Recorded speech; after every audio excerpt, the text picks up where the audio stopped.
जय हिंद सभी को। Good good evening evening. Sir. Good evening Savita ji, good evening Neha. Good evening sir. चलिए हम लोग अपनी क्लास स्टार्ट करते हैं। सबसे पहले हम लोग जिस चैनल से या जिस स्थान पर या जिस चीज से हम लोग जुड़े हैं वह है ई शिक्षा संवाद, जिसमें हम लोग यूट्यूब की क्लासेस देखते हैं और उसमें जूम की क्लासेस देखते हैं। जूम में हम लोग लाइव पढ़ते हैं, जो लाइव पढ़ते हैं उसका रिकॉर्डेड वीडियो हम लोगों को इसके यूट्यूब चैनल जो इसका नाम है इस पर मिलता है। हम लोग तैयारी किस चीज की कर रहे हैं, तो हम लोग कर रहे हैं एनटीए, यूजीसी नेट, जेआरएफ की कर रहे हैं, पीजीटी की और असिस्टेंट प्रोफेसर की तैयारी कर रहे हैं। सब्जेक्ट हम लोग का एजुकेशन है। साथ ही साथ आपको बताना चाहेंगे कि हम लोग पीएचडी की भी तैयारी कर रहे हैं, पीएचडी एंट्रेंस जो तैयारी करना चाहते हैं उनके लिए। और आज की तारीख जरूर ध्यान रखें कि आज की तारीख क्या है, 25। ठीक है, 25 जनवरी है आपकी। क्लियर, इस चीज को ध्यान रखेंगे हम लोग। तो अभी तक हम लोगों ने जो भी तैयारी करी है, जो भी चीजें पढ़ी है, वह हम लोगों ने यूजीसी नेट बेस्ड के अकॉर्डिंग हम तैयारी कर रहे हैं। क्यों? क्योंकि जितना भी सिलेबस होता है पूरे भारत में एजुकेशन का या कोई भी टीचिंग लेवल एजुकेशन से सब्जेक्ट, तो उसका सिलेबस जो है एनटीए यूजीसी नेट से बड़ा नहीं होता है। ये कह सकते हैं पूरा का पूरा ये सभी को अपने अंदर समाहित करता है। ठीक है, तो साथ में जो हमारे साथ हम लोग साथ एमए की तैयारी कर रहे हैं या एमए का एग्जाम देने वाले या एमएड का एग्जाम देने वाले, उनके लिए भी यह क्लासेस बहुत ही महत्वपूर्ण है। जिसमें हम लोग सबसे पहले कौन सी यूनिट फर्स्ट पढ़ रहे हैं। ठीक है, यूनिट फर्स्ट पढ़ रहे हैं। यूनिट फर्स्ट का सेक्शन ए पढ़ रहे हैं जो कि इसमें है इंडियन फिलोसफी। ठीक है, इंडियन फिलोसफी है।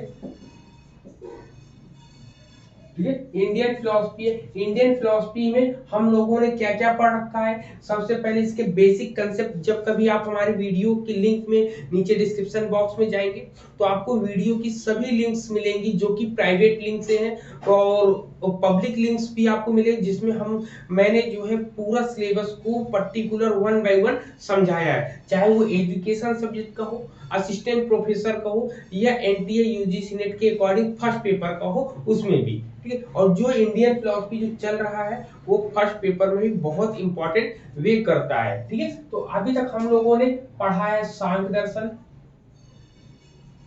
ठीक, सांख्य फिलोसफी पढ़ी। सांख्य के बाद क्या पढ़ा हम लोगों ने, योगा पढ़ा है। ठीक है, योगा के बाद वेदांता पढ़ा हम लोगों ने। ठीक, वेदांता के साथ साथ हम लोगों ने क्या पढ़ा है, बौद्धिस्ट फिलोसफी पढ़ी है। बुद्धिस्ट फिलोसफी पढ़ी। और वर्तमान में हम लोग क्या पढ़े, जैन या जैनिज्म। जैन दर्शन। ठीक, जैनिज्म हम लोग पढ़ रहे हैं। लेकिन हम लोगों को पता है कि हम लोग अपनी क्लास को स्टार्ट करने से पहले एक वार्म अप क्लास जरूर करते हैं जिसमें हम लोग तरोताजा हो जाए। तो आज हम लोग बौद्ध दर्शन से रिलेटेड नहीं पूछेंगे और जैन से नहीं पूछेंगे, बल्कि पूछेंगे सांख्य से, योग से, वेदांत से भी पहले जो हम लोगों ने पढ़ा है उससे रिलेटेड चीजें पढ़ेंगे, जानेंगे, समझेंगे। क्लियर? तो चलिए सब लोग तैयार हैं इस चीज के लिए, बताएं। फुल्ली प्रिपेयर है, बताओ। सभी लोग बोलो एक बार, तैयार है कि नहीं तैयार है। पुरानी चीजें याद है ना, बताओ एक जी बार। सर। पुरानी चीजों के लिए तैयार है आप जी लोग। सर। जी सर।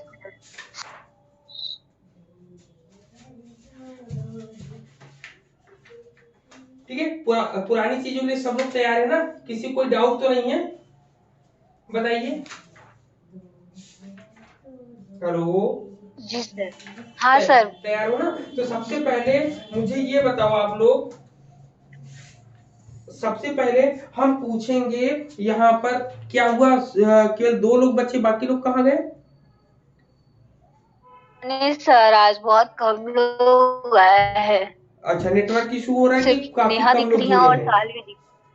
नहीं, नेटवर्क तो ठीक है।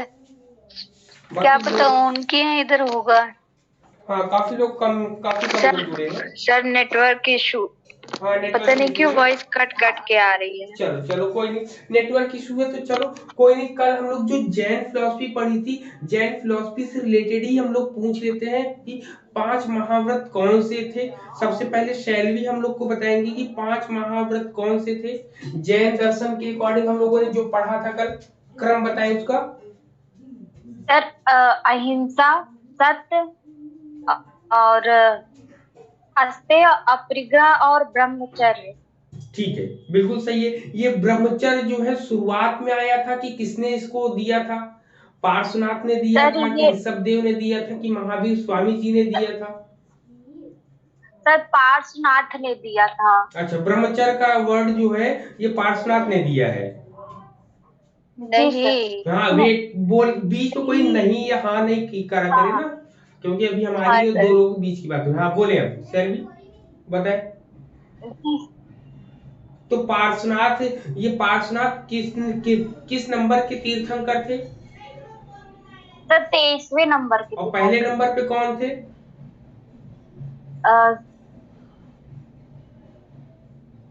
चलो नेहा आप बताओ बेटा। सर पहले ही नंबर। हाँ चलिए चलिए, अब नेहा सर बताएंगे। नेहा पहले बताइए सर कि पहले आपने क्या नंबर पे चीज गलत ऋषभ। बोला था इनके लिए, बताएं। सर पहले नंबर पे ऋषभ देव थे तीर्थंकर हमारे, हम्म। और 23 पे पार्श्वनाथ थे, और 24 में महावीर स्वामी थे। और महावीर स्वामी ने हमें ब्रह्मचर्य का दिया था, उन्होंने हाँ, 5वां महावीर महाव्रत स्वामी ने जोड़ा ही था। हमें ब्रह्मचर्य का नाम दिया था। अब इसमें हमको सविता जी बताएंगे कि पंचशील क्या है। पंचशील। हाँ पंचशील। सर वो कोश कोश वाला क्या सर पंचशील? अब आप थोड़ा सा ट्रिक लगाओ, अगर सब कुछ हम ही बता दें तो फिर बचेगा क्या? यही एक ये वही मिनट सर। पंचशील है जो पंडित जवाहरलाल नेहरू ने लिए हैं। इतना हिंट दे एक दिया हूं, अब बताओ। नहीं सर, नहीं बता पाऊंगी। जो इन्होंने अभी पंच रिपीट किया ना, अहिंसा, सत्य, अस्तेय, अपरिग्रह, ब्रह्मचर्य, इसी को पंचशील बोला गया है। क्लियर? अच्छा। इसी क्या बोला गया? हाँ इसी को सर, नहीं पता पंचशील था बोला सर। गया, जो कि पंच अन्य नामों से आता है हम लोगों के लिए। क्लियर? तो ठीक है यहां तक सर। हम लोगों ने कहानियां समझ ली, पढ़ ली, इसको रिपीट भी हम लोगों ने कर लिया। अब इसके बाद हम लोगों ने क्या बताया था, इसकी कॉस्मोलॉजी बताई थी। तो कॉस्मोलॉजी को सबसे क्या कहते हैं, सबसे पहले बताइए। कॉस्मोलॉजी को क्या कहते हैं, कोई भी बताओ।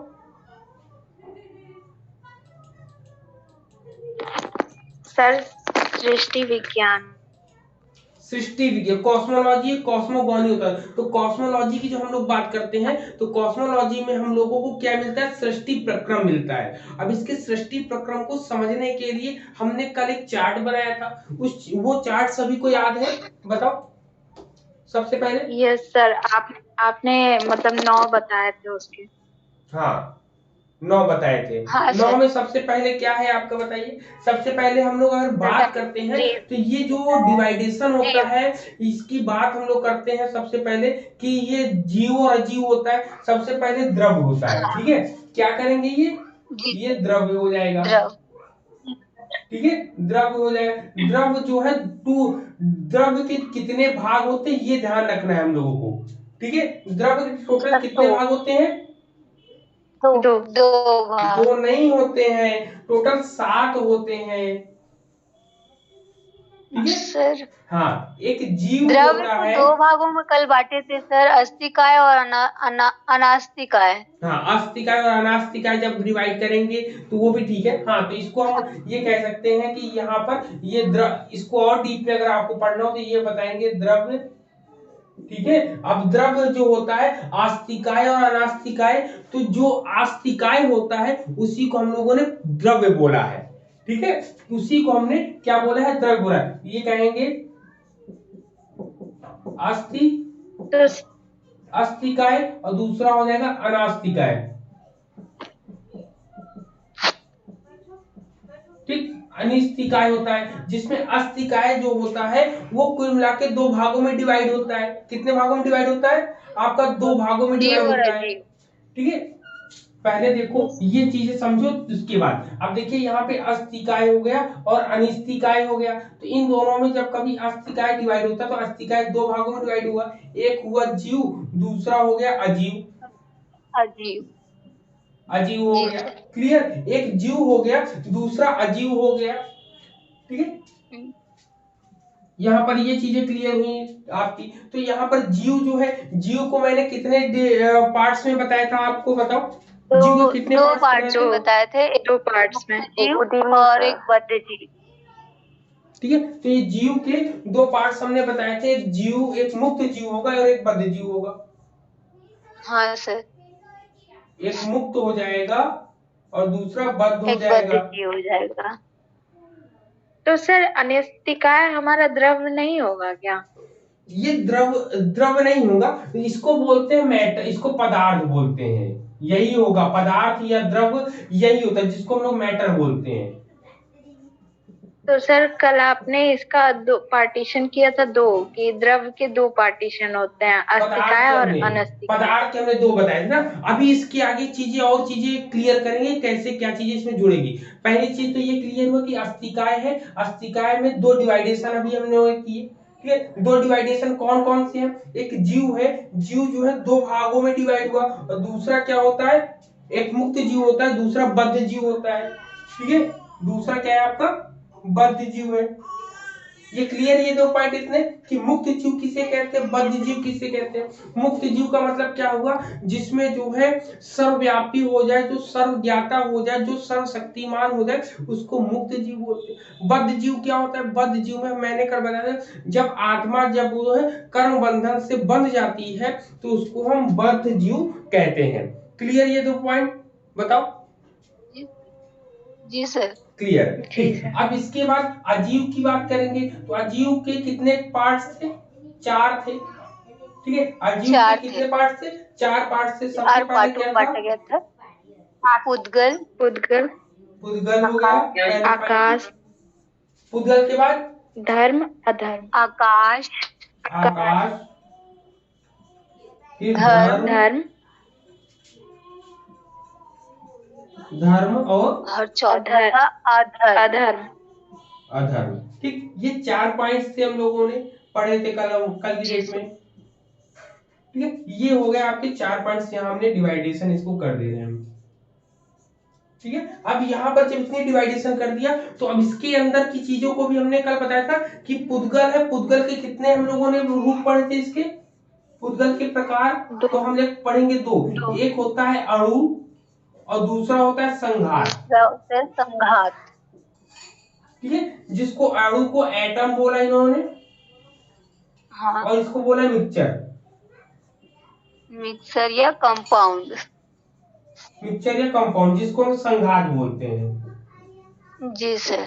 या स्कंद, स्कंद आता है इसमें, स्कंद, हाँ स्कंद भी बोलते हैं, स्कंद आता है इसमें, इतनी चीज। तो ये इतनी चीजें पढ़ी थी, लेकिन जो ये पदार्थ, इसको जो पदार्थ है इसको मुख्य रूप से द्रव्य बोला जाता है। क्या बोला जाता है, द्रव्य बोला जाता है। इसी द्रव्य के जो है मुख्य रूप से जब कॉस्मोलॉजी क्या पढ़ते हैं, कॉस्मोलॉजी जब पढ़ते हैं तो कॉस्मोलॉजी को हम लोग बोलते हैं सृष्टि प्रक्रम। क्या बोलते हैं, सृष्टि प्रक्रम, हाँ प्रक्रम, ठीक। जब सृष्टि प्रक्रम पढ़ते हैं तो सृष्टि प्रक्रम में इन्होंने 7 चीजें बताई हैं, द्रव्य के 7 भाग बताए हैं, जो कि यहाँ पर लिखेंगे तो भी समझ में आएगा, वहां पर लिखेंगे तो भी समझ में आएगा। टोटल इसके, आपसे कोई पूछे कि आस्तिकाय के कितने डिवाइडेशन है, तो आस्तिकाय के मात्र आप 2 नहीं बताओगे, बल्कि आप बताओगे कि इसके टोटल 7 भेद होते हैं, जिसमें से 2 आपने इधर बताए। सृष्टि प्रक्रम जब कभी आपसे पूछेगा तब इसके 7 भाग आप बताओगे। सबसे पहले पर आपने क्या लिखा है, जीव है, पहला जीव लिख दो, जीव, दूसरा अजीव, ठीक। अब यहीं पर चाहे तो हम आगे बढ़ा देते हैं, यहीं पर नंबर 3 पे लिख देते, जीव अजीव के बाद क्या आएगा आपका नंबर 3 पे, आश्रव, आश्रव, हाँ जीव अजीव आश्रव आएगा आपका, बंध, आश्रव आएगा। आश्रव के बाद नंबर 4 पर बंधन, बंध को कोई बंध आएगा आपका, बंध जाते हम, हाँ। फिर नंबर 5 पर क्या आएगा, स्तंभ, संवर, समर, समर, समर आएगा आपका। समर के बाद नंबर 6 पर निर्जरा, निर्जला, निर्जला नहीं, निर्जरा। निर्जरा, हाँ, निर्जरा। और नंबर उसके 7 बाद पे है क्या आएगा? मोक्ष, मोक्ष आएगा। मोक्ष।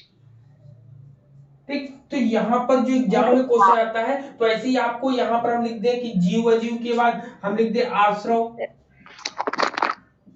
ठीक है, आश्रव के बाद लिख दे हम बंद। ठीक, बंद के बाद हम लिख दे समर। ठीक है, समर के बाद हम लिख दे निर्जरा। ठीक है, और फिर लिख दे हम मोक्ष।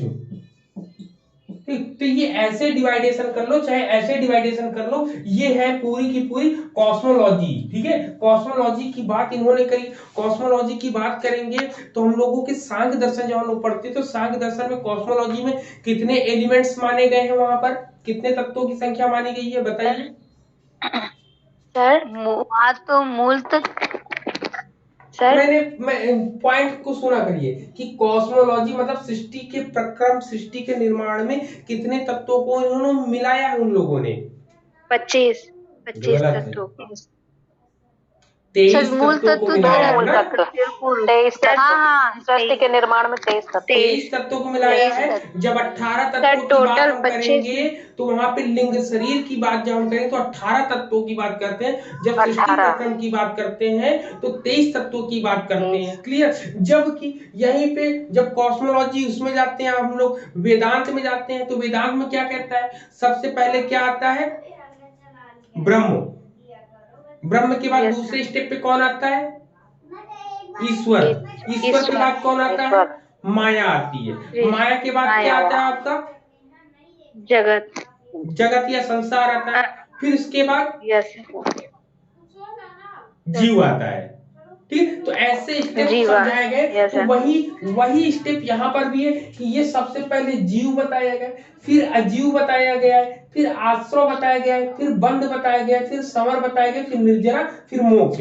मतलब मुक्ति की बात ये भी, मोक्ष की बात ये भी करते हैं। ठीक है, इनके मोक्ष को ही क्या बोला गया, कैवल्य बोला गया है। तो सबसे पहले हम लोगों ने समझा ना कि जीव क्या होता है। तो जीव की कंडीशन का हमने 3 पॉइंट बताए थे। 3 पॉइंट क्या बताए थे, बताइए कोई मुझे। सर एक पॉइंट सर एक चीज बता दीजिए। सर ये आपने जो बताया था कि द्रव के 2 पार्ट होते हैं, इसमें कंफ्यूजन है मुझे, अस्तिकाय और अनस्तिकाय। तो आज आप बता रहे हैं कि अस्तिकाय का पार्ट है द्रव्य। वेट, द्रव्य के 2 पार्ट्स। ये जो सृष्टि प्रक्रम है, सृष्टि प्रक्रम में वो पूरा का बताया गया जीव, ये द्रव के ही पार्ट्स बताए गए हैं। बल्कि ये जो है 2 पार्ट्स बताए गए, इसको हम बताएंगे कि ये किसके पार्ट्स हैं। ये जैसे क्वेश्चन है तो सबसे पहले ये याद रखिए कि ये जो डिवाइडेशन है ये है द्रव्य। ठीक है, ये द्रव है, द्रव के 2 पार्ट्स हुए हैं। कल मैंने सही बताया था, 2 पार्ट्स में एक आस्तिकाय होता है और एक अनास्तिकाय होता है। लेकिन जब कभी सृष्टि प्रक्रम में बात करते हैं तो ये सृष्टि प्रक्रम में 7 द्रव्यों की बात करी गई है। ठीक है, सृष्टि प्रक्रम में इन 7 द्रव्यों की बात करी गई है, जबकि अनास्तिकाय का बात नहीं करी है, जिसके अंतर्गत क्या आता है, काल आता है और समय आता है। क्लियर, क्या आते हैं, काल आते हैं और समय आते हैं। तो आपको यहाँ पर किसी भी प्रकार का कोई कंफ्यूजन नहीं होगा, क्योंकि द्रव्य जो होते हैं, द्रव के 2 प्रकार होते हैं, एक अस्तिकाय होता है, एक अनिस्तिकाय होता है। ठीक है, और फिर इसके बाद जो आपका यहाँ पर जो होता है पदार्थ, जिसको अस्तिकाय बोलते हैं, उसके 7 पार्ट्स होते हैं। तो ये कुल मिला के द्रव्य ही तो है। तो सृष्टि प्रक्रम के निर्माण में टोटल 7 द्रव्य काम करते हैं। अब पॉइंट क्लियर? यस सर, वही कंफ्यूजन हो रहा था क्योंकि कल आपने द्रव का पार्ट बताया था। बिल्कुल बिल्कुल, चलिए ठीक है, यहाँ पे क्लियर हुआ, सबको भी क्लियर हो गया ना कि यहाँ पे कैसे कहानी बन रही है। जब कभी आपसे पूछा जाएगा कि जैन दर्शन में सृष्टि प्रक्रम में कितने द्रव्यों को माना गया है, तो जैनियों ने 7 द्रव्यों को माना है। लेकिन कहीं कहीं भारतीय मनीषी जो होते हैं, भारतीय ज्ञाता जो होते हैं, उन लोगों ने कहीं कहीं पर 2 और माने हैं। एक माना है पाप और दूसरा माना है पुण्य। दूसरा पुण्य। ठीक है। लेकिन ये जो है जैनियों ने नहीं माना है, याद रखना, जैनियों ने नहीं माना और लोगों ने इसकी बात करी। तो ये काफी ये लोक कथाओं में या ऐसे ही है, लेकिन ओरिजिनल फॉर्म में यही सब चीजें हैं। क्लियर है यहाँ तक ना हम लोगों को? बताओ। Yes sir. हाँ, जब यहाँ तक क्लियर है तो अब इसके आगे कल मैंने जीव की बात, अगर हम 1 बाय 1 करेंगे अब, तो सबसे पहले जीव की बात करेंगे कि जीव क्या होता है, बताओ। सर चेतना और आत्मा होती है जी। ठीक है, और कोई बताओ। मैंने 3 वर्ड बताया था कल, किसी को याद है? बताओ। कॉन्सियस का बताया। कल हमने ज्ञाता, कर्ता और भोक्ता बताया था ना? यस। हाँ, कौन है ये जी सर। ज्ञाता, कर्ता, भोक्ता? तो सर वो तो पुद्गल में आपने बताया था। ना ना ना ना, ध्यान दो सर जरा। आपने पुद्गल में बताया था कि, हाँ सर मुझे याद है, आपने पुद्गल में बताया था उसे। पुद्गल में नहीं, पुद्गल में कहानी अलग हो जाती है।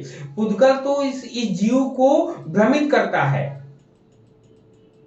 सर पुद्गल में आपने कहा था कि ज्ञाता कर्ता भोक्ता होता है, उस पे आपने टॉपिक भी समझाया था क्या बताया था कि बताओ? जिसको मतलब सारा ज्ञान हमने हो, बताया था सबको यहाँ हो, पर तो वो 4 ज्ञाता है। पॉइंट बताया था। पहला पॉइंट बताया था कि जीव जो होता है, जीव ज्ञाता है। क्या है? जीव ज्ञाता है। फिर दूसरे पॉइंट बताया था कि जीव जो है यहाँ पर वो करता है। क्या है? करता है। कर्ता। ठीक है, और फिर क्या बताया था तीसरे पॉइंट में कि जीव क्या भोक्ता है है। यहाँ पर? भोक्ता है। भोक्ता भी है। ठीक है, अब यहाँ पर ये 3 कंडीशन बताई थी मैंने ना, यही 3 कंडीशन बताई थी ना। Yes sir. तो ये जीव के यस। लिए है। वो बताया कि वो हमने पुद्गल का नाम इसलिए ही लिया क्योंकि कर्ता और भोक्ता कब बनता है? जब वो अपने अंदर ये पुद्गल के कार्य को होते हुए खुद में स्वयं में करता है। मैंने बताया था ना कि जीव क्या होता है? ये चेतन है। और यस क्या सर, है? ये आत्मा है। जड़ है आपका। ठीक है, जड़ है। Yes sir. जब चेतन हमेशा जड़ की चीजों को, भौतिक चीजों को अपनी ओर आकर्षित, ये जड़ है। कोई सुंदर लकड़ी रखी है, कोई सुंदर चीज है, वो अपनी ओर आकर्षित करती कि नहीं करती हमको? तो जब वो ज्ञात, जब वो हाँ। हमें आकर्षित करेगी तो आकर्षित करने पर हमें ज्ञान होगा ना। उन्होंने बोला कि जब हमें विभिन्न विषयों का ज्ञान प्राप्त होता है परंतु वह ज्ञान स्वयं ज्ञान का विषय कभी नहीं बनता है। मतलब कोई ऐसी विषय वस्तु जिसको सभी लोग तो ज्ञान, सभी लोग तो उनको ज्ञान हो रहा है, लेकिन वो स्वयं का ज्ञान कभी नहीं बनते, कि स्वयं के बारे में कोई उनको नहीं जान पाता। तो ये यहाँ पर ज्ञाता की बात कही गई है, जिसको नॉनर बोला गया है। क्या बोला गया? नॉवर बोला गया। ठीक है, नॉर। ठीक है। फिर आपकी बात की दूसरा पॉइंट बनता है आपका कर्ता। कर्ता को हम लोग क्या बोला इंग्लिश में?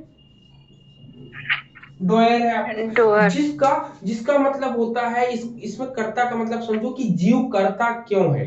ये कहता है कि वह जो है सांसारिक कर्मों में भाग लेता है। सांसारिक कर्मों में जैसे शादी करेगा, बच्चे पैदा होंगे, पढ़ाएगा लिखाएगा, एक अगल बगल रहेगा तो एक दूसरे से ईर्ष्या भी करेगा, द्वेष भी करेगा, प्रेम भी करेगा, लड़ाई भी करेगा, झगड़ा भी करेगा। तो सांसारिक कर्मों में भाग लिया ना उसने, मतलब कर्म करने में वह पूर्ण स्वतंत्र है। वह शुभ और अशुभ कर्मों में स्वयं को अपने अपने भाग का निर्माण कर सकता है। मतलब कि अगर हम अच्छा काम करते हैं तो हमें सुखी मिलेगा, अगर हम बुरा काम करते हैं, अगर हम किसी से ईर्ष्या करते हैं तो हमेशा हमें दुखी ही दुख मिलेगा। मिलेगा कि नहीं मिलेगा? तो यही बोला है कि कर्ता।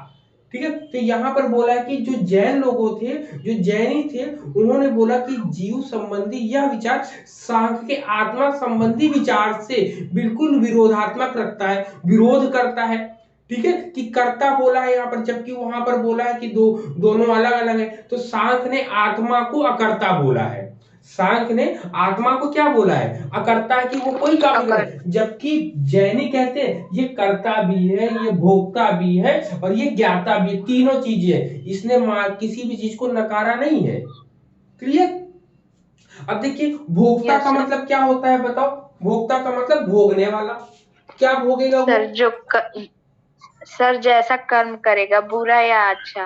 वैसा हाँ, फल तो का। कुल मिला के जो फल मिलेगा, जो कंक्लूजन मिलेगा उसके वर्क का, उनके कर्मों का, मतलब कह रहा है कि जीव जो है अपने कर्मों का जो फल होता है वह स्वयं भोगने के कारण सुख और दुख की अनुभूति करता है। जैसे हम लोग एग्जाम देते सोचते बहुत अच्छा रिजल्ट आ जाए, बल्कि हम लोग एग्जाम दे बहुत ही निष्पक्ष मन से दे और रिजल्ट आएगा तो बिल्कुल आनंद की प्राप्ति होगी। अगर रिजल्ट मेरा पॉजिटिव नहीं आता है तो हमें परेशान नहीं होना है। क्यों? क्योंकि हमारा लेवल थोड़ा सा उससे कम रह गया। जब आगे और बढ़ेंगे तो लेवल हमारा ऊपर हो जाएगा, तो ऊपर होने पे हमें आनंद की प्राप्ति स्वतः हो जाएगी।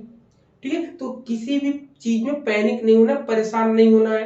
तो ये हम लोगों को जैन दर्शन कहता है हम लोग को। ठीक, यहां तक हम लोगों ने बात करी थी ना। जी सर। ठीक, अब यहाँ तो पर सर हाँ बोले। सर जैसे जीव का कोई पूछे कि जीव क्या है, तो इसमें 3 बताएंगे कि 5 पॉइंट आ जा रहा है? जैसे चेतना आ जा रहा है, आत्मा आ जा रहा है, ज्ञाता, कर्ता, भोक्ता, तो क्या 5 चीजें बताएं? कहाँ आ रही है? चेतना, देखिए ये जो बोला गया है, जीव जो है ज्ञाता होता है, जीव कर्ता भी होता है, जीव भोक्ता होता है, लेकिन वास्तविक रूप में इसमें चेतन होती, चेतना की अवस्था में होता है। जीव को आत्मा बोलते हैं। जब आत्मा होगी तभी तो वो परमात्मा बनेगी। ठीक, वो कहता यस। देखो आत्मा से परमात्मा की कहानी बता दे क्या होती है। मतलब ये बहुत ही विवादित केस है, लेकिन फिर भी आप समझ लो। जीव जो है, जब ये आत्मा है, जब ये जो है ये सब चीजें इसको अपनी ओर खींचती है। अजीव, अजीव में जितनी भी वस्तुएं हैं, अजीव में वस्तुएं क्या है? पुद्गल है, आकाश है, धर्म है और अधर्म है। ये चारों चीजें जब इस व्यक्ति, इस जीव को अपनी ओर खींचती है तो ये आत्मा ही बनी रहती है, चेतन अवस्था में रहती है। लेकिन जब यहाँ पे इनका रुकावट हो जाता है, कहने का मतलब जीव इनको खींच रही है और ये अपने आप को रोक ले, रोकने के बाद ना जाए कहीं पर, अपने आप को ध्यान दे, तो ये परमात्मा हो जाएगी। ठीक है, परमात्मा कब होगी? जब कोई चीज हमें खींचे और हम उसकी, जब कोई हमें बुलाए और हम उसके पास ना जाए, तो वही, तभी तो हम परमात्मा कहलाएंगे। क्यों कहलाएंगे? कि हम किसी के पास नहीं जाएंगे, हम इन सब चीजों से दूर है। मतलब कि हम काम, क्रोध, मोह, लोभ, अहंकार, इन 5 चीजों से हम अलग हो, विरक्त हो, तभी हम परमात्मा बनेंगे, तभी हम जीव बनेंगे। ठीक है, तभी हम परमात्मा बन जाएंगे। जीव है, जीव में मुक्त जीव भी होते हैं, बद्ध जीव भी होते हैं। मुक्त जीव की कहानी इन्होंने अलग बताई है कि मुक्त जीव का मतलब होता है कि जो जो कैवल्य का कैवल्य हो जाए। ठीक है, अगर जो ज्ञाता है, ज्ञाता कैवल्य नहीं कहलाता है, कर्ता कैवल्य नहीं कहलाता है, भोक्ता कैवल्य नहीं कहलाता है। ठीक है, तो यहाँ पर जो इन सबसे ऊपर होता है उसको कैवल्य, कैवल्य का मतलब होता है जो भूत को भी जानता हो और जो भविष्य को भी जानता हो, जिसको भविष्य को। त्रिकालदर्शी हम लोग बोलते हैं। तो जो त्रिकालदर्शी हाँ। होगा तो वह तो स्वयं में ही जान जाएगा ना कि आगे क्या होने वाला है। वो क्या बदल तो नहीं होने सकता, वाला है? लेकिन अच्छे कर्म जरूर कर सकता है उसको बदलने के लिए। तो इसीलिए ये जो है वेदांत या वेद पुराणों का घोर विरोधी क्यों है? कि जैन और बौद्ध क्यों घोर विरोधी नास्तिक संप्रदाय में गए? क्योंकि इन्होंने कर्म को प्रधान माना।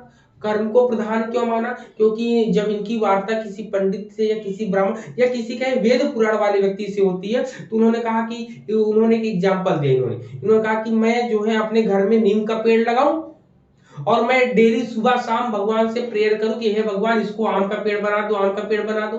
तो पूछते कि बताओ क्या तुम्हारा भगवान बनाएगा क्या? कहीं नहीं बनाएगा। तो कहीं, तो फिर ऐसे भगवान को क्यों मानते हो? भाई तुम्हें तो कर्म करना पड़ेगा, तभी तो तुम्हारी चीजें सफल होंगी, तो भगवान नहीं करता है। फिर उन्होंने कहा नहीं नहीं आप गलत करो। तो उन्होंने कहा सुनो, इस संसार में बहुत से जीव बनाए हैं ना।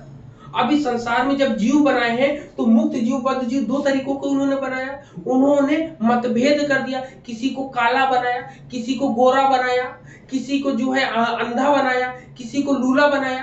तो ये क्यों बनाया? अरे भाई, जो ईश्वर होता है, जो परम ब्रह्म होता है, वो कभी भी किसी में भेद नहीं करता है, सब में एक समान होता है। तो फिर पूछते कि ये क्यों किया गया? कहें कि अगर तुम्हारा ईश्वर ऐसा ही होता तो वो कभी ईश्वर, ये काम जो ईश्वर के है नहीं। ये जो प्रकृति में या संसार में जितने भी प्राणी बने हैं, प्राणी को बनाने का एकमात्र उद्देश्य है कि उनके कर्मों के आधार पर ही आपको जीवन मिलता है। हमको जीवन हाँ मिलता है, सर। आपको जीवन मिलता है। ये कोई ईश्वर नहीं बनाता है, बल्कि हमारे कर्म, हमारे और आपके कर्म है, जिस तरीके से हम लोग बनते हैं या बनाते हैं। इसीलिए मनुष्य की योनि इसीलिए हम लोग को मिलती है कि हम लोग मुक्ति की तरफ जाएं। ठीक, जब तक कोई, ये अंतिम दौर होता है मनुष्य का तन पाने पर, मनुष्य के तन को पाने के पश्चात व्यक्ति मुक्ति की ओर बढ़ जाता है। ये लास्ट स्टेज होता है, क्योंकि अगर इसमें भी कुकर्म करोगे, गलत काम करोगे, तो फिर से वो 33 जो योनियां चलती है ना, उस चक्र में फिर से आपको घूमना पड़ेगा। ठीक, तो ये मुक्त और बद्ध जीव की कहानी थी। यहाँ पर इतनी चीजें समझेंगे हम लोग। फिर कल हम लोगों ने पुद्गल के बारे में पढ़ लिया था, अणु के बारे में पढ़ लिया था, संघात के बारे में। संघात में स्कंद कितने बताए थे बताओ? स्कंद कितने बताए थे? सर 4। बताओ कौन कौन से? सर रूप, रस, गंध, स्पर्श। रूप, रस, गंध, स्पर्श बताए थे। तो ये दो हो गई। अब हम लोग बात करेंगे धर्म और अधर्म की बात करेंगे ना। फिर इसके बाद हम लोग यहाँ पर कहानियां चलेंगे, इसको पढ़ेंगे हम लोग। तो धर्म क्या होता है? धर्म को साधारणतः धर्म और धर्म का मतलब यहाँ पर होता है कि यहाँ पर ये एक पुण्य का काम, इसको कुल मिला के पुण्य बोल सकते हैं, पुण्य बोल सकते हैं, इसको बोल सकते हैं पाप बोल सकते हैं, व्यावहारिक भाषा सही और में। गलत। ठीक है, क्या हो गया? सही और गलत न सर। हाँ, धर्म में अब यहाँ पर देखिए, यहाँ पर हम पाप पुण्य ले तो सकते हैं, लेकिन यहाँ पर जैन जो लोग थे, जैन ने धर्म और अधर्म का प्रयोग कुछ विशेष अर्थों में किया है। ठीक है, यहाँ पर बोला कि जो सहायक द्रव्य की आवश्यकता, इन्होंने बोला कि वस्तुओं को चलायमान या गतिशील रखने के लिए कुछ सहायक तत्वों की, कुछ सहायक द्रव्यों की आवश्यकता होती है। तो इन्होंने पूछा कैसे, तो इन्होंने उदाहरण स्वरूप बताया, जैसे मछली है, तो मछली को कहाँ रहना है?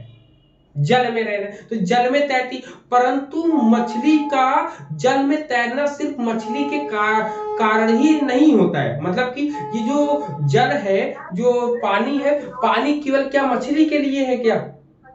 नहीं है ना। लेकिन फिर भी वो चीज वहां पर, तो किसी भी वस्तु को चलने के लिए जो होती है, उसमें कुछ सहायक द्रव्यों की आवश्यकता होती है। तो यहाँ पर ये होता है, इन्होंने बताया कि मछली का जो मछली का जल है, जल में तैरना सिर्फ मछली के कारण ही नहीं होता है, बल्कि अनुकूल आधार जल के कारण ही संभव होता है। अब ठंडी जगह पर आप देखो कि कश्मीर में जाओ, तो क्या वो मछली जो है वहां पर रह सकती है क्या? आप बताओ। नहीं सर। और अगर ये कह दिया जाए किसी से कि चलो मछली जो है जल में तैर, अगर जल ही नहीं रहेगा तो मछली कहाँ तैरेगी?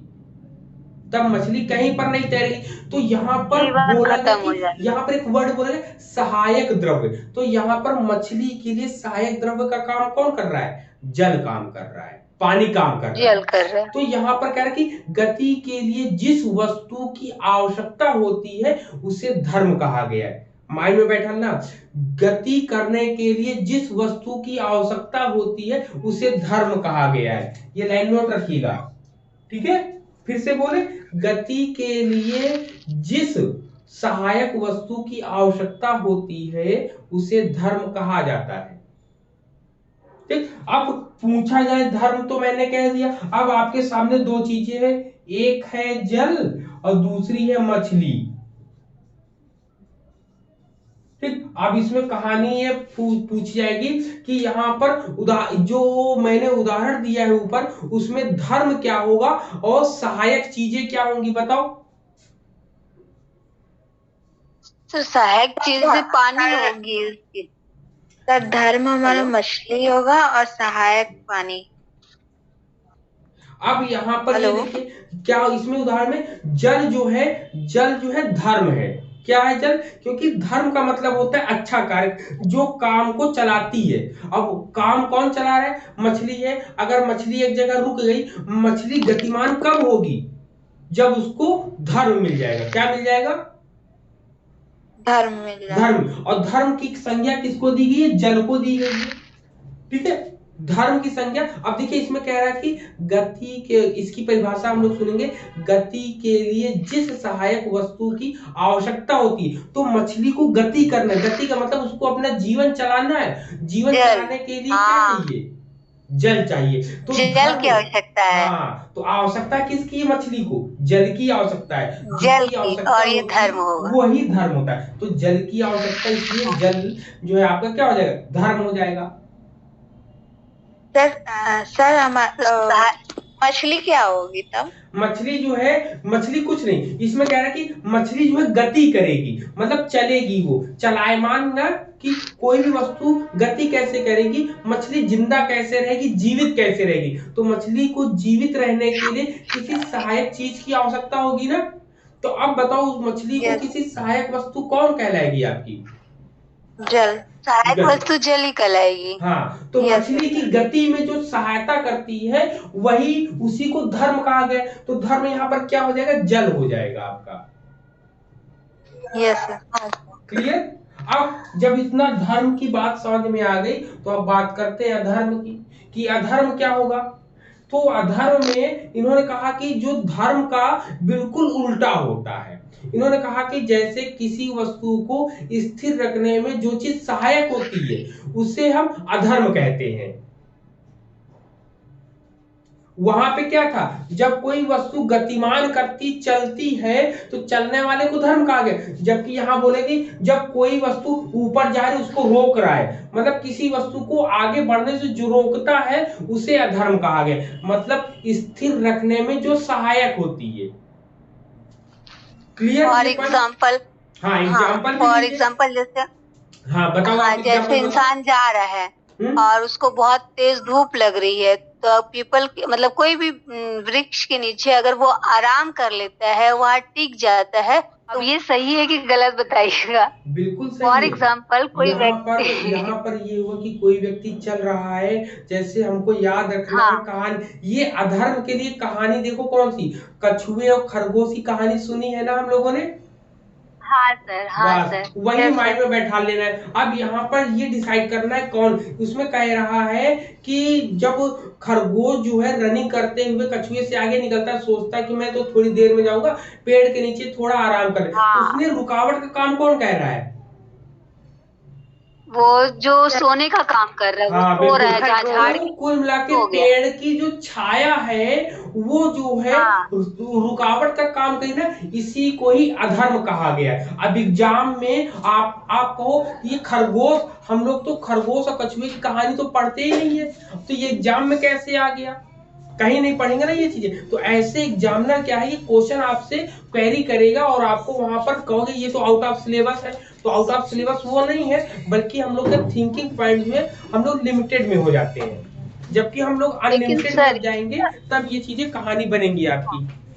क्लियर? लेकिन सर इसका दूसरा पॉइंट जो है वो ये बोल रहा है कि मतलब उस समय मेरे मन में ये आया था कि अगर मैं एग्जाम्पल ये फिट करती तो ठीक है, खरगोश और कछुआ से अगर लेके चलते हैं तो ठीक है, अदरवाइज पेड़ तो सबको छाया देता है ना, वो तो अपना काम कर रहा है, तो हम उसको अधर्म कैसे बोल सकते हैं? अधर्म कैसे कहते हैं? यही तो बात है। हाँ। देखिए यहाँ पर ये जीव जो है, जीव यहाँ पर ये चल रहा है, लेकिन जीव को अपनी ओर आकर्षित कौन कर रहा है? अपनी ओर बांध कौन रहा है? ये जो है अजीव। अजीव कितने? 4 है। पुद्गल भी बांधेगा, पुद्गल में रूप रस गंध स्पर्श है आपका। आकाश के बारे में बताया, स्पेस जहां पर हम लोग रहते हैं। फिर धर्म के बारे में बताया। तो ये सब चीजें ही तो जीव को बांध रही है ना। अच्छा कर्म हम क्यों कर रहे हैं? क्योंकि हमें मुक्ति मिल जाए, हम अच्छे बन जाए, मुक्ति के लिए ही हम लोग परेशान होते हैं। तो ये सब की सब पूरी कहानी ऐसे ही बनती है। क्लियर है? तो यहाँ पे इसकी डेफिनेशन आप लिख सकते हैं, जब कभी द्रव्यों के विश्राम या आराम की स्थिति में सहायता जो करता है, मतलब द्रव्यों को आराम करने में जो सहायक होती है, जो उसे ही हम लोग अधर्म कहते हैं। जी सर। ठीक है? क्लियर है? ये 4 पॉइंट क्लियर हुए सबको? बताओ यहां तक पूरा। क्योंकि ये जब कहानी चलेंगे ये और इंटरेस्टिंग है, थोड़ी सी टफ है, लेकिन मजा आएगा। समझ में आई इतनी चीजें? Yes sir. हाँ, क्लियर हो गई। 4 और 5 4 तो 6 चीजें क्लियर हो गई ना पूरी। 1 2 3 यस 4 सर। 5 6 सर 7 आकाश 8। में कुछ नहीं रहता ना? किसमें?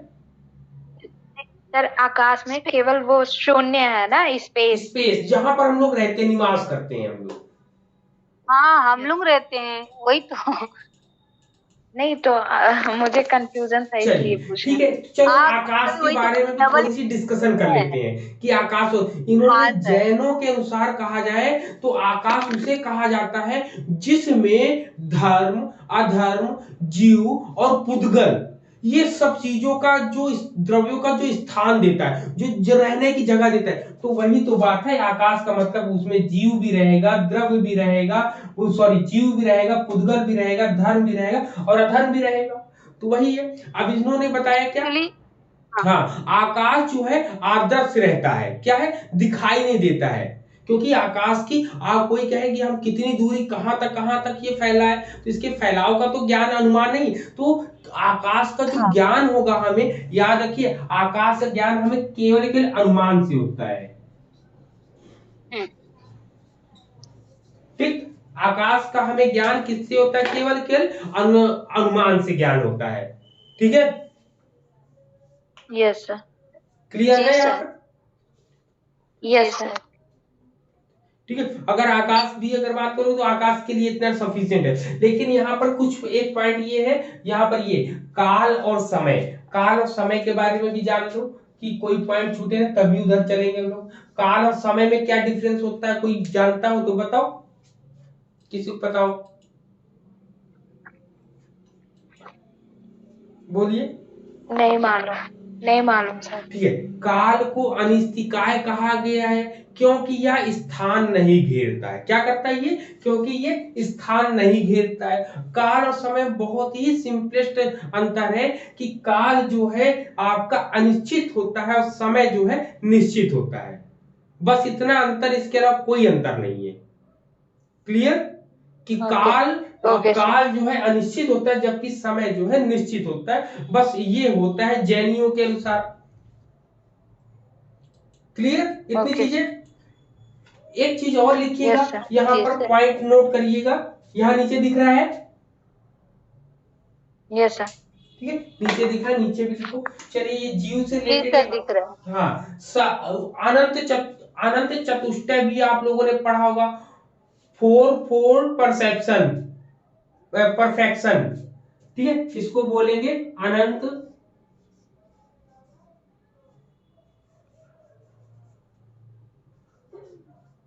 अनंत चतुष्टय। ठीक, अनंत चतुष्टय, जिसको हम लोग इंग्लिश में बोलते हैं क्या? Four fold perfection. फोर, ठीक है, क्या बोल रहे हो? Four fold perception, perfection. ठीक है, अब ये फोर फोल्ड परफेक्शन क्या होता है, किसी को पता है? बताओ। जीव से रिलेटेड है ये, जीव के बारे में ही बोला गया कि जीव कब जो है कंप्लीटेड, इन सब चीजों से मुक्ति कब पाएगा। ठीक है, इन सब चीजों से मुक्ति पाने के लिए इन्होंने क्या बताया है? सबसे पहले इन्होंने बताया है कि अनंत ज्ञान होना चाहिए। कितना होना चाहिए? अनंत ज्ञान होना चाहिए, अनंत ज्ञान बताया है। अनंत ज्ञान के बाद दूसरा पॉइंट इन्होंने क्या बताया है? किसी को नहीं पता है, दूसरा पॉइंट है अनंत दर्शन। अनंत दर्शन एग्जाम में पूछ सकते हैं आपसे कि अनंत चतुष्टय क्या है जैनियों के अनुसार, तो आपको ये पॉइंट पता होना चाहिए। अनंत ज्ञान होता है, दूसरे नंबर पर अनंत दर्शन होता है, तीसरे नंबर पे अनंत शक्ति होती है, अनंत शक्ति होती है, और चौथे नंबर पे जो होता है आपका वह होता है अनंत सुख। क्या होता है? अनंत सुख होता है, जिसको हम लोग दिख रहा है ना, दिख रहा है, ठीक है, जिसको हम लोग अगर हम लोग देखेंगे कि इंग्लिश में भी अगर हम इसको लिखेंगे तो इंग्लिश में क्या लिखते हैं हम लोग? इसको लिखते हैं इनफाइनाइट। ठीक है, इनफाइनाइट क्या ज्ञान को आप लोग जानते हैं, नॉलेज बोलते हैं। नॉलेज। ठीक है। अब यहाँ पर भी अनंत को इनफाइनाइट बोलेंगे, ठीक है। अब दर्शन को यहाँ पर इन्होंने फेथ बोला है। क्या बोला है? फेथ बोला है, ठीक है। तो विश्वास, ये faith। डिफरेंस रह जाएगा, इसलिए मैंने इंग्लिश लिखा इसको। इनफाइनाइट फेथ बोला इन्होंने कि अनंत विश्वास हो, अनंत फेथ हो, दर्शन हो, ठीक है। फिर क्या बोला कि अनंत शक्ति की मतलब इनफाइनाइट पावर की बात बोल दी है। Power, infinite power. फिर बोला है अनंत सुख। अनंत सुख का मतलब इनफाइनाइट ब्लिस। इनफाइनाइट ब्लिस होता है, ठीक है। तो ये आपके अनंत चतुष्टय हैं, जिसमें इनफाइनाइट में बोला कि जो व्यक्ति परम ब्रह्म कब बन सकता है, ये जो है परम ब्रह्म बनने की बात करी है, ठीक है। तो सबसे पहले उसको अनंत ज्ञान हो, दूसरे ने बोला अनंत दर्शन का हो, मतलब कि ज्ञान का मतलब उसको सब चीज का नॉलेज हो, अच्छे बुरे का क्या करना चाहिए क्या नहीं करना चाहिए। फिर दर्शन का मतलब क्या होता है कि दर्शन का मतलब वो त्रिकालदर्शी हो, हर चीजों के बारे में जानता हो कि भूत भविष्य क्या होने वाला है वो बता दे। फिर इसके बाद क्या कहते हैं अनंत शक्ति। जब ये दर्शन उसको हो जाएगा, फेथ हो जाएगा, तो उसको अनंत शक्ति मिल जाएगी। जब अनंत शक्ति मिल जाएगी तो उसके पास दुख भटकेगा नहीं, हमेशा सुख ही सुख रहेगा, मतलब कभी वो परेशान होगा ही नहीं, ठीक है। जी सर। अब इतनी चीजें क्लियर हो गई। अब यहाँ पे सब चीजें यहाँ पर हमने आपको बता दी, ठीक है। अगर यहाँ पर अगर एक आपसे एग्जाम में अगर पूछ लेता है एग्जाम में स्थावर और तंत्र कहाँ पे आते हैं, ठीक है। एक स्थावर एक तंत्र, देखिए है बहुत चीज, इसकी मेटाफिजिक्स बहुत बड़ी है। तो यहाँ पर जीव जो होते हैं, जीव जो हम लोगों ने जो डिवाइडेशन करा है यहीं पर, यही कर लेते, चलो जाने दो, ठीक है। यहाँ पे मुक्त तो हम मुक्त बता चुके हैं, मुक्त को लिबरेटेड बोलते हैं। मुक्त को क्या बोलते हैं? लिबरेटेड, कि याद रहेगा।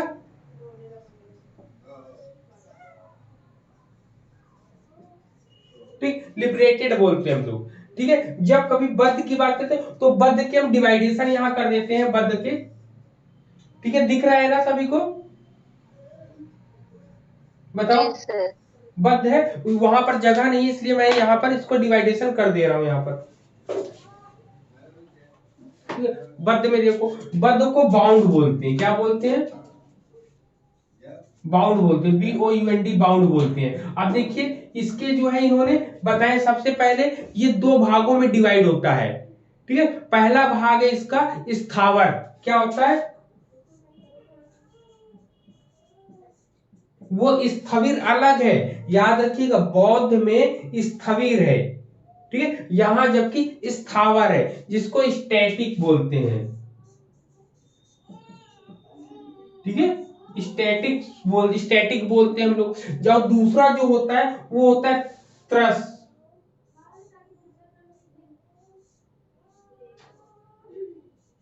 ठीक है, त्रस बोलते हैं जिसको, ठीक है ना।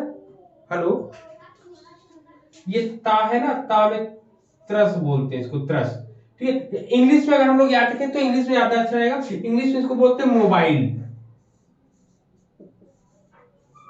ठीक, मोबाइल या मोबाइल हम लोग बोलेंगे, ठीक है। इतनी चीजें हैं, तो ये भी मैंने कहा कि बता दे। अब स्थावर में क्या होता है? स्थावर में ये बताया जाता है कि इंद्रियां हमारे 5 हैं। 2 इंद्रियों वालों की बात बताइए, 3 इंद्रियों वालों की बात बताइए, 4 इंद्रियों वालों की बात बताइए, 5 इंद्रियों वालों की भी बात बताइए। यहाँ पर इन्होंने कहा कि जो स्थावर होते हैं, स्थावर में 5 इंद्रियां हमारी जो होती है, उन 5 इंद्रियों में, पांचों इंद्रियों में अलग अलग प्रकार के जीव पाए जाते हैं। जैसे एक इंद्रिय में मच्छर होता है, मच्छर के लिए एक ही इंद्रिय होती है। 2 इंद्रियों में घोंघा होता है, ठीक है, आपने देखा होगा। 3 इंद्रियों वाली में चींटी होती है, चींटियों की 3 इंद्रिय होती है। कौन कौन सी? स्पर्श होती है, स्वाद होती है और गंध होती है। अगर हम 2 वाले में घोंघा पूछे तो घोंघा में हमें केवल सर्प, वो स्पर्श और स्वाद की आएगी, ठीक है। और फिर इसके अगर हम देखें कि मक्खी है या मधु, वो चीट, वो क्या है, मच्छर है तो मच्छर एक एक एक इंद्रिय वाला है, जिसमें केवल उसको सूंघने या स्पर्श करने की ही केवल उसमें होती है क्षमता। ठीक है, किसी भी चीज को डंक मारे तो स्पर्श करेगी। वैसे तीन इंद्रियों वाली हमने चींटी बता दी। चींटी में क्या होता है? स्पर्श, स्वाद और गंध होता है। चार इंद्रियों वालों की बात करेंगे तो स्पर्श होगा, स्वाद होगा, गंध होगा, दृष्टि होगी। तो ये मक्खी की कहानी है। पांच इंद्रियों वालों में मनुष्य आता है, जिसमें स्पर्श भी होता है, स्वाद भी होता है, गंध भी होता है, दृष्टि भी होती है और शब्द भी होता है। तो ये आपका इसके अंतर्गत आता है, स्थावर के अंतर्गत। तो यहाँ पर ये पॉइंट भी बता दिया मैंने कि इससे बाहर कहीं नहीं जाना एग्जाम से आपका। Clear point? मक्खी वाले में स्पर्श, सर स्वाद, मक्खी वाले में शब्द नहीं होता है, बस चार जो आपके होते हैं ना इंद्रियां। सर ये त्रस का क्या आप इंग्लिश में लिखे हैं? मोबाइल। मोबाइल? हाँ, मोबाइल मतलब चलते रहना, चलायमान। ठीक है, तो अब इतनी चीजें यहाँ पर जितनी भी चीजें थी सब मैंने डिस्कस कर ली है। ठीक है, अब हम लोग का बनता है बंधन और मोक्ष से रिलेटेड इन्होंने कहानी क्या बताई है। हेलो जी सर। ठीक है ना, अब यहाँ पर इतनी चीजें क्लियर हो गई ना। अब इन्होंने कुल मिला के हम लोग के एग्जाम में आता कि इन्होंने वासनाएं कितनी मानी है। ठीक है, वासनाएं जिसको हम लोग क्या बोलते हैं? कषाय बोलते हैं। क्या बोलते हैं? कषाय बोलते हैं। इंग्लिश में क्या बोलेंगे कषाय को? स्टिकी सब्सटेंस बोलते हैं। ठीक है, कषाय जो होता है, कषाय ये सब चीजें इसलिए बता रहे हैं क्योंकि जब इसको बताएंगे तो इसमें इन सब चीजों का यूज होना है। ठीक है, तो चार कषाय जिसको बोलते हैं, चार कषाय होती है। ठीक है, ये चार वासनाएं कषाय वासनाएं बोलते हैं। ठीक है, इसी को हम लोग इंग्लिश में क्या बोलते हैं ये भी जान लो, स्टिकी। ठीक, स्टिकी सब्सटेंस, स्टिकी सब्सटेंस होता है।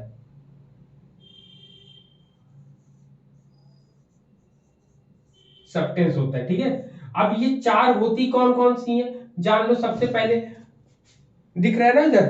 नहीं, अब थोड़ा सा कट रहा है ना।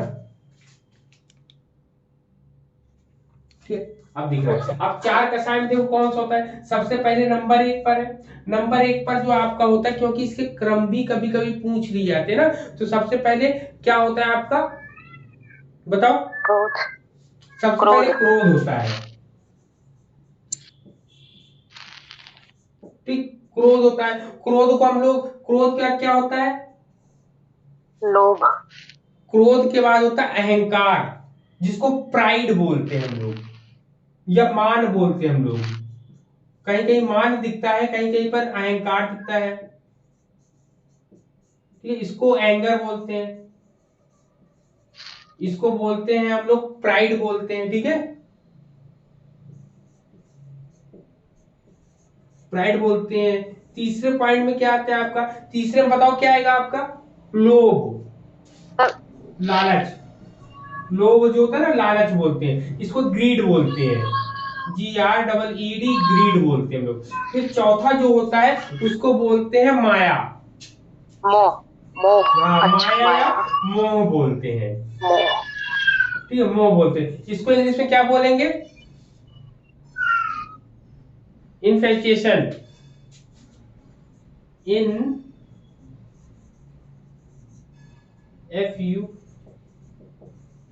इन्फेचुएशन। ठीक है, INFATUTION, इन्फेचुएशन होता है। ठीक है, तो ये चार वासनाएं होती हैं जो जिसमें जो है कोई भी व्यक्ति वशीभूत होकर परेशान हो जाता है और पुद्गल कणों को अपनी ओर आकृष्ट करने लगता है। क्योंकि जो वर्ड हम यूज करना, पुद्गल कण, अभी इसी का ही यूज करना है। पुद्गल कण कब बनते? जब ये चार चीजें मिल जाती हैं व्यक्ति के अंदर, ये सब चीजें मिल जाती तब जाके वो बनता है।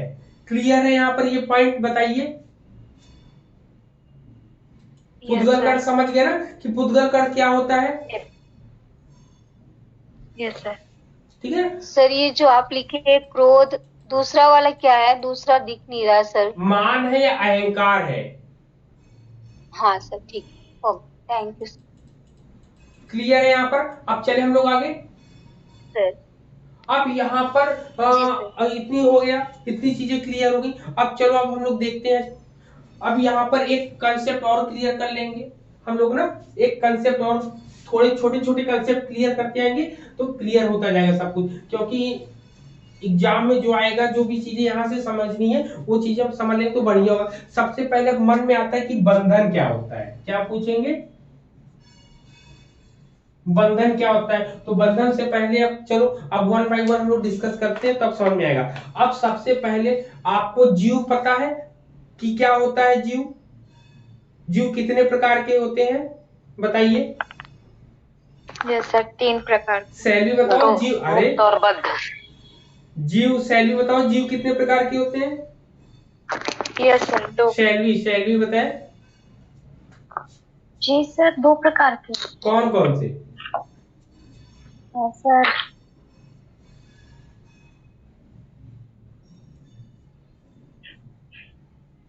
कौन कौन से होते हैं, नाम बताओ। और सर मुक्त और बंध। मुक्त और बद्ध होता है, बंध नहीं, बद्ध होता है, ठीक है। मुक्त और बद्ध जीव होता है।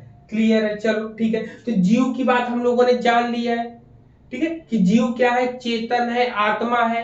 अब जीव के बाद क्या होता है कि इन जीव में इसके 4 अनंत क्या बताए गए हैं बताओ? चतुष्टय।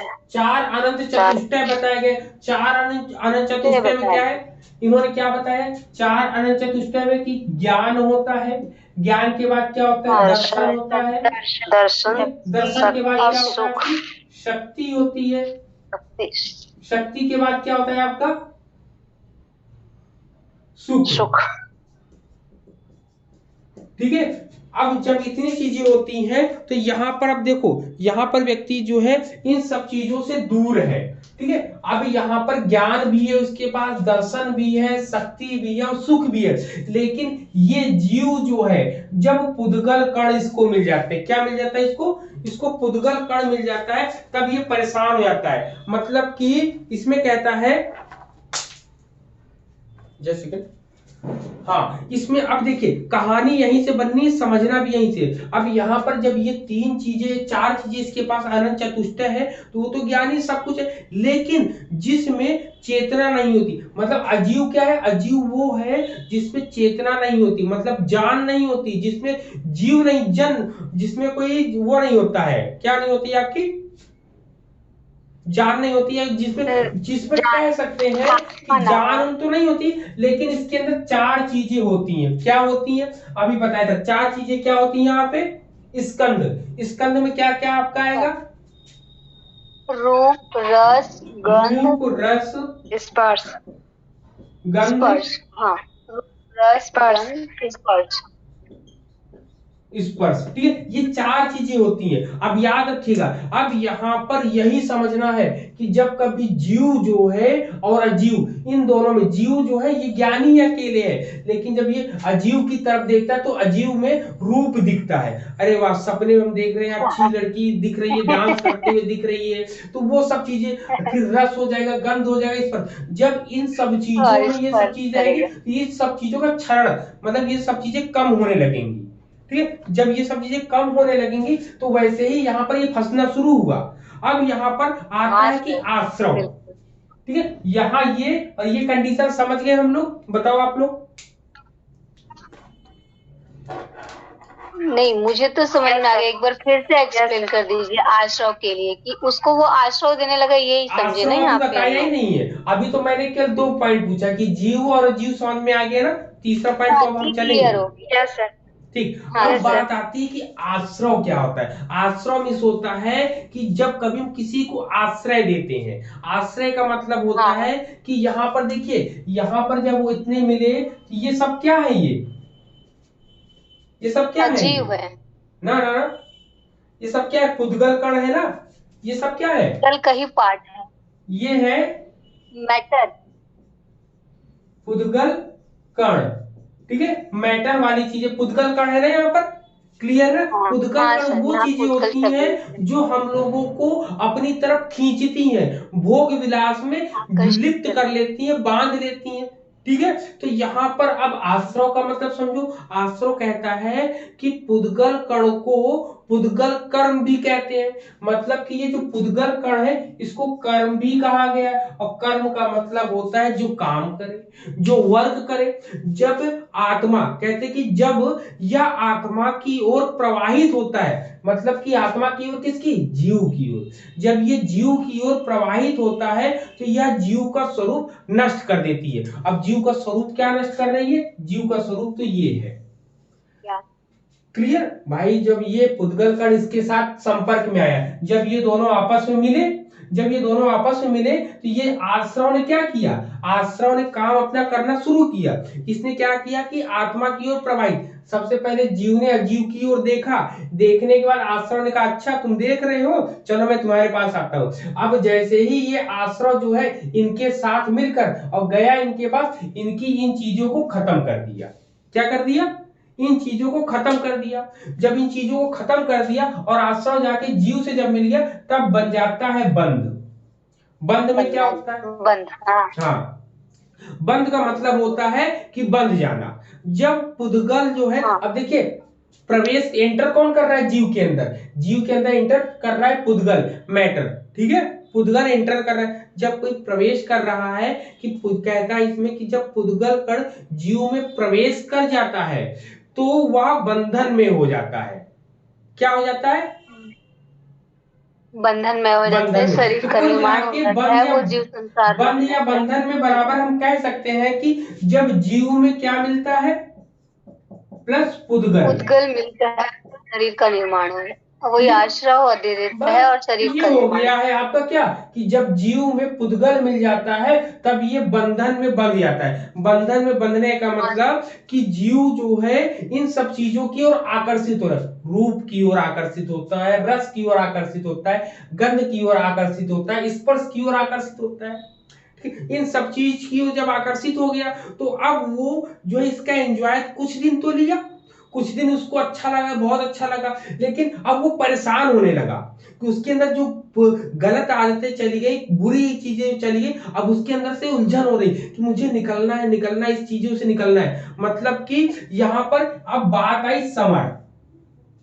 क्या आई यहाँ पर? सवर। अब देखिए सवर क्या होता है? सवर कहता है कि जब यहाँ बंधन में कोई बंध जाता है, बंधने के बाद वो परेशान नहीं होता है, कहता है कि मैं तो बंध गया हूं, मुझे इससे छुटकारा चाहिए। तो वो सवर कहता है कि छुटकारा चाहिए, कहना आओ मेरे पास आओ। सवर ने कहा कि जब नए पुद्गल के कणों को जीव की ओर जो प्रवाहित होने से रोकता है वो होता है आपका सवर। सवर कहता है कि आप मेरे पास आओ, आपके अंदर जितनी भी बुराइयां हैं तो उनको तो रखो पहले, लेकिन जो नई चीजें, बुराई जो नई चीजें आ रही उनको रोकने का जो काम करती। मान लो एक टंकी है, क्या है? एक टंकी है। अब उस टंकी में यहां से पानी आ रहा है, यहां से गंदी चीजें आ रही हैं, ठीक। तो सवर ने क्या कहा? सवर ने कहा कि जो नई चीजें आ रही उनको ब्लॉक कर दो। क्या कर दो? वहां पर ताला लगा दो। जब ब्लॉक कर दिया, ताला लगा दिया, तो पुराने पुद्गल क्या आ रहे हैं क्या इसमें? नए पुद्गल इसमें आ रहे हैं क्या? नहीं। तो अब इसमें क्या हुआ? अब इसमें पुरानी चीजें ही रुक गई, मतलब कि पुद्गल कण जो है यहीं पर रुक गए। तो एग्जाम में यही क्वेश्चन आया था कि जब पुद्गल के कणों को रोक दिया जाता है तो वो किस अवस्था में होते हैं? निर्जर में, समर में, बंध में, आश्रव में। तो आपको ये कहानी याद होगी तो पता होगा कि यहाँ पर जो है पूरा नए कणों को रोक दी। बुराइयां हमारे शरीर में, हमने सोचा कि मेरे शरीर में बहुत बुराइयां हैं, मेरे अंदर बहुत बुराइयां, अब मुझे ज्यादा बुराइयों को नहीं सीखना है, तो हम क्या करेंगे? अपनी इंद्रियों को नियंत्रित करेंगे, कंट्रोल करेंगे। जब कंट्रोल करने लगेंगे तो वही आपकी समर हो जाएगी। नया चीज नहीं आ रहा है, पुराना चीज बंद है। अब पुरानी चीज बंद है तो इसने कहा कि अब इसको निकाला जाए। क्या करा जाए बताओ? निकालना है। निकालने के लिए टंकी में पुरानी बनी एक नल लगाना पड़ेगा ना।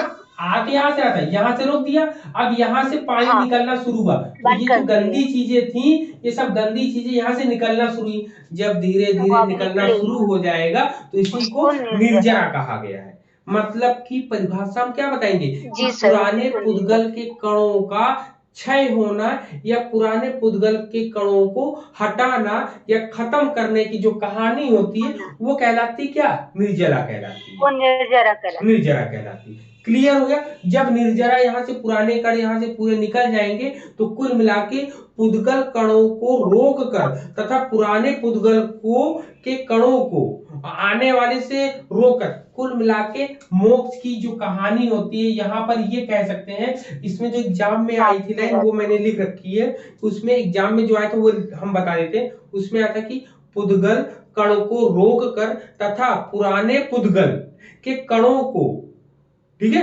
पुराने पुद्गल के कणों को नष्ट करके कर्म पुद्गल से छुटकारा पाना ही, मतलब कि कुल मिला के यहाँ पे बोला गया है कर्म पुद्गल। अब इस कर्म पुद्गल से छुटकारा पाना ही मोक्ष कहलाता है। एग्जाम में ऐसे सीधे नहीं पूछा था, एग्जाम में घुमा कर पूछेंगे। एग्जाम में कहेंगे जो पुद्गल के कण होते हैं उनको रोकना, रोकने के बाद जो नए पुद्गल आ रहे हैं उनको रोकना तथा पुराने पुद्गलों के कणों को नष्ट करना। मतलब जो नए आ रहे हैं उनको रोक दिया और पुराने जो थे उनको नष्ट कर दिया, तो उसके बाद क्या होता है? मोक्ष की प्राप्ति। बिल्कुल, पुराने पुद्गल, यहाँ पे नए पुद्गल को रोक दिया गया, यहाँ पुराने पुद्गल को नष्ट कर दिया गया, तो हमें क्या मिल गया? मोक्ष की प्राप्ति मिल गया। क्लियर है पॉइंट? तो इसको एक सिंबल के अकॉर्डिंग एग्जाम में पूछ सकते हैं। सिंबल के अकॉर्डिंग पूछेंगे आपसे, ये लिख दिया जीव, ठीक है, और यहाँ पे सबमिशन का फॉर्म लगा दिया और लिख दिया पुद्गल जिसको अंतर बोलते हैं, ठीक है। ये अंतर का चिन्ह है, किसका है? अंतर का चिन्ह है जी। अगर जब कभी ये सिंबल दिख जाएगा कि जीव अंतर पुद्गल, तो इसका मतलब कि मोक्ष की प्राप्ति हो गई। क्लियर ये पॉइंट यहाँ पर बताओ, साथ के साथों पॉइंट। नहीं पता था, नहीं जो ये आप सिंबल बताया ना ये नहीं पता था, इसको क्या बोलते? अंतर। हाँ, अंतर का सिंबल है ये। जी। अब एग्जाम में क्वेश्चन आएगा कि कर्म पुद्गल से मुक्ति के लिए कौन सी अवस्था होती है? जब कर्म पुद्गल से मुक्ति मिल जाती है तो हमें कौन सी चीजें मिल जाती है बताओ? हेलो सर, मोक्ष मिलता है। कर्म पुद्गल से जब मुक्ति मोक्ष मिल जाती है तो मिलता है हम लोगों को, मोक्ष की प्राप्ति हो जाती है। क्लियर? ये साथ के साथों पॉइंट हम लोग को क्लियर हुए? Yes sir. ठीक है। अब यहाँ पर अगर आपसे कहा जाए जब कभी जीव और पुद्गल आपस में मिलते हैं तो क्या होता है? बंधन। बंधन। इसीलिए जैन दर्शन को निरपेक्षवादी भी कहा गया है। क्लियर है? हाँ, अब इतनी चीजें क्लियर हुई? जी सर। ठीक। अब यहाँ पर निर्जरा या निर्जर की या जो पुद्गल कण है या जो बुराइयां हैं, जो वासनाएं हैं, उन सबको खत्म करना ही आपका बंधन से मुक्ति है। अब इन 4 कसायों को खत्म करने के लिए तो हम लोगों को जो इन्होंने त्रिरत्न दिए हैं उनमें से एक रत्न यूज करना पड़ता है, जो होता है सम्यक ज्ञान की आवश्यकता होती है। लाइन आप लिख लीजिए अपनी कॉपी में, जो लोग लिख रहे हैं मेरे साथ वो कॉपी में लिखें कि कर्म पुद्गल से मुक्ति के लिए, लिखो, कर्म पुद्गल से मुक्ति के लिए। सर वॉइस कट रही है। हाँ लिखिए, कर्म पुद्गल से मुक्ति के लिए सम्यक ज्ञान की आवश्यकता होती है।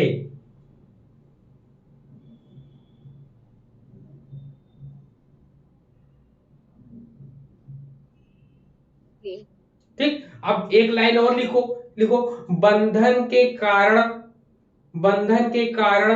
वासनाएं, बंधन के कारण वासनाएं जीव का पुद्गल से वियोग, जीव का पुद्गल से वियोग मतलब होता है बिछड़ना, अलग होना। जब जीव का पुद्गल से अलग होना होगा तो वही जो है आपका मोक्ष कहलाएगा। क्या कहेंगे? जीव का पुद्गल से वियोग ही मोक्ष होता है। सर आपने एक मिनट सर, हम लोग लिखे हैं बंधन के कारण वासनाएं जीव का पुद्गल से वियोग ही मोक्ष कहलाता है। वियोग ही मोक्ष कहलाता है। हाँ, मोक्ष कहलाता है। तो ये एग्जाम में ऐसे एग्जैक्ट आपकी लाइन में आएगा। जैसे मोक्ष की लाइन जो एग्जाम में आ सकती है, सवर में हमने बताया आ सकती है। तो इन सबके कंसेप्ट अगर हम लोग के माइंड में क्लियर होंगे ना, तो चाहे जितना घुमाकर पूछेगा हम लोग उत्तर देने के लिए प्रतिबद्ध रहेंगे, तैयार रहेंगे। तो एक बार पॉइंट जीव समझ में आ गया, अजीव समझ में आ गया। अब अजीव में रूप, रस, गंध, स्पर्श आता है, मतलब कि पुद्गल के कण इसके अंतर्गत आते हैं। अभी प्रवेश नहीं किया है। अब जीव ने जैसे ही अजीव को देखा तो अजीव ने कहा अच्छा तुम उसको देख रहे हो, ठीक है देख रहे तो आ जाओ मेरे पास। जैसे ही इसने अपने पास बुलाया तो ये पुद्गल के कण इसके पास चले गए। जब इसके पुद्गल के कण इसके पास चले गए तब क्या हो जाता है, तब यहाँ पर क्या होता है बताओ, आश्रम में क्या होता है? आश्रम में जैसे हम उसको आश्रय दे रहे हैं ना, वो जीव के पास जा रहा है, सर आत्मा की प्रवाहित होता है। जीव का वास्तविक ज्ञान नष्ट हो जाता है, ठीक है। जीव का वास्तविक मतलब ये भी नष्ट हो जाएगा, ये भी नष्ट हो जाएगा, ये भी नष्ट हो जाएगा, तो ये भी नष्ट, मतलब कि पुद्गल के जैसे ही आश्रम ने कहा कि मेरे पास आओ, तो वैसे ही ये चारों भाई, अगर उसको ज्ञान होगा, दर्शन होगा, शक्ति होगी, सुख होगा, तो क्यों इसके पास आएगा? जब ये चीजें नहीं होंगी तभी तो इसके पास आएगा वो। अब जैसे ही इसके पास आया वैसे ही वो बंधन में बंध गया। तो यहाँ पर जीव प्लस पुद्गल, पुद्गल से ये जीव बंध गया। अब जैसे ही बंध गया उसके अंदर जो है अनेक प्रकार की बुराइयां घुसती गई। तो उसने कहा कि अरे बंधन का मतलब होता है बहुत परेशान हो गए। तो सवर ने कहा ठहरो मैं बताता हूँ इसका इलाज। उन्होंने कहा कि नए पुद्गल मतलब नई बुराइयां जो आ रही हैं उनको रोको, उनको डंप करो। जब उन्होंने रोकना और डंप करना बताया तो वो सवर कहलाता है। अब ये कहा कि अब बंद तो कर दिया, जब किसी भी चीज को बंद कर देंगे तो वो छटपटाती रहेगी ना, परेशान करेगा हमें, तो उसको निकालने के लिए भी इन्होंने बताया। अब निकालने के लिए इन्होंने क्या बताया कि कर्म पुद्गल से मुक्ति के लिए इन्होंने किसकी आवश्यकता है? निर्जरा, सम्यक ज्ञान की। निर्जरा में ही सम्यक ज्ञान की आवश्यकता होती है। जब निर्जरा में सम्यक ज्ञान के द्वारा हम बुराइयों को निकालते हैं अपने शरीर से, तब जाके हमें मोक्ष की प्राप्ति होती है। क्लियर? यस क्लियर ना इतने पॉइंट? क्योंकि ये एग्जाम में आता है इसलिए इसको इतने डीप में बता रहे हैं। सब एकदम पॉइंट क्लियर है ना? बताओ। यस कोई अगर पूछे कि अनंत चतुष्टय का क्रम क्या होता है, तो क्रम यही होता है आपका, अनंत ज्ञान, अनंत दर्शन, अनंत शक्ति, अनंत सुख होता है। ठीक है। अब यही पूरी कहानी है। इसी को समझने में और समझाने में बहुत से लोग कंफ्यूज होते हैं। तो यहाँ पर बिल्कुल भी कंफ्यूजन नहीं क्रिएट करना है। समझ में आता है सर बहुत। हाँ सर बहुत, मतलब एकदम इसके अंदर घुसेंगे। जैसे आज आपने तो एक ही बार में समझा दिया, लेकिन अगर रियल में फैक्ट में अगर देखा जाए तो बहुत दिन के बाद घुसता है भेजे में किसी चीज, ये चीज जैन दर्शन का ये वाला। यहाँ पर जो पुद्गल जो स्पेशली जो किताबी जो वोकैबुलरी हम लोग की जो भाषाएं है उसको ध्यान रखना है कि यहाँ पे पुद्गल कण को हम वासनाएं कहते हैं, कि वासनाएं या बुरी आदतें जो होती है वो चीजें होती है। लेकिन यहाँ पर एग्जामिनर जो है वो पुद्गल कण को ही यूज करेगा। और पुद्गल कण मैंने बता दिया, रूप, रस, गंध, स्पर्श होती है, वासनाएं होती हैं, कसाय होती हैं, 4 कसायों के बारे में हमने बताया। तो वो सब चीजें बताने के बाद यहाँ पर पुद्गल कण भी है, वासनाएं भी हैं, कसाय भी है, सब चीजें मिलती, तब जाके जीव जो है हम लोग बनते हैं इस संसार में, माया में ना। क्रोध होता है, लोभ होता है, मोह होता है, अहंकार, ये सब चीजें होती हैं। क्रोध होता है, अहंकार होता है, लोभ होता है और मोह होता है। ठीक है। ये क्रम इसके, ये जैन दर्शन के अनुसार ये क्रम है, वास्तविक क्रम ये नहीं है। ठीक, जैन दर्शन के अनुसार ये क्रम है। क्या है? क्रोध, अहंकार, लोभ, मोह, एंगर, प्राइड, ग्रीड, इन्फ्लेशन। ठीक है। सर वास्तविक वाला कौन सा होगा? क्वेश्चन कैसे पकड़ेंगे हम लोग? क्वेश्चन से पूछता है ना कि जैन के अनुसार 4 कसाय बताइए, और किसी के अनुसार कसाय पूछता ही नहीं। और वो अगर पूछेगा भारतीय दर्शन के अनुसार पूछेगा तो सबसे पहले लोभ आता है, लोभ, मोह, क्रोध, अहंकार। ठीक है। उसमें अहंकार बाद में आता है। लेकिन जब कभी जैन के अनुसार पढ़ते हैं तो जैन के अनुसार सबसे पहले क्रोध आता है, अहंकार आता है, लोभ आता है, फिर मोह आता है। ठीक, जी सर। चलिए जी सर। ठीक है। तो आज की क्लास यहाँ सर, पर आपने आपका मेटाफिजिक्स पूरा का पूरा क्लियर हो गया। मेटाफिजिक्स में अब कुछ नहीं बचता है। कल हम लोग एपिस्टेमोलॉजी और एक्सियोलॉजी से बात करेंगे। क्लियर है? सर हाँ बोले। सर सर त्रिरत्न का आपने क्या बताया था? वो त्रिरत्न अभी जब एक्सियोलॉजी बताएंगे तो उसमें बताएंगे, लेकिन अगर पूछा है तो जान लो इनके त्रिरत्न केवल 3 है। रत्न त्रयी बोलते हैं इनको। सम्यक दर्शन, 3 जेवल्स इंग्लिश में याद रखो, 3 जेवल्स होता है, जिसको बोलते हैं सम्यक दर्शन, सम्यक ज्ञान और सम्यक चरित्र। मतलब कि right faith, right knowledge and right conduct. Correct. ठीक, ये तीन क्वेश्चन होते भी हैं। आया था सर। हाँ, ये क्रम आता है। बौद्ध तो में सबसे उस दिन पहले मैं जो बोल रही थी ना कि BDS करके, वो बौद्ध दर्शन वाला था। BDS हम लोग शॉर्ट फॉर्म में याद किए थे। हाँ, और इसमें KFC याद किए थे। हाँ। अब ये लिया, अब ये जो है बहुत प्राचीन है। इसमें सम्यक दर्शन की, अब जब कभी क्रम आता है ना, सबसे पहले हम लोग सम्यक ज्ञान लगाते हैं, सम्यक दर्शन, तब जाके चरित्र लगाते हैं। जबकि नहीं, सबसे पहले सम्यक दर्शन है, फिर ज्ञान है, फिर चरित्र है। क्यों? क्योंकि चतुष्टय में ज्ञान पहले आता है, दर्शन बाद में आता है। और जबकि थ्री जेवल्स में बात करते हैं, दर्शन पहले आता है, ज्ञान बाद में आता है। यही छोटी छोटी चीजें हैं जो हम लोग को कंफ्यूज करती हैं। तो कंफ्यूजन नहीं रखना है हम लोगों को। Clear point? चलिए, यस सर, थैंक यू। चलिए सभी को धन्यवाद, थैंक यू। क्लास, धन्यवाद सर। चलिए थैंक यू ठीक, sir. Good night, good good night sir. Night, जय हिंद, जय हिंद। और सभी को गणतंत्र दिवस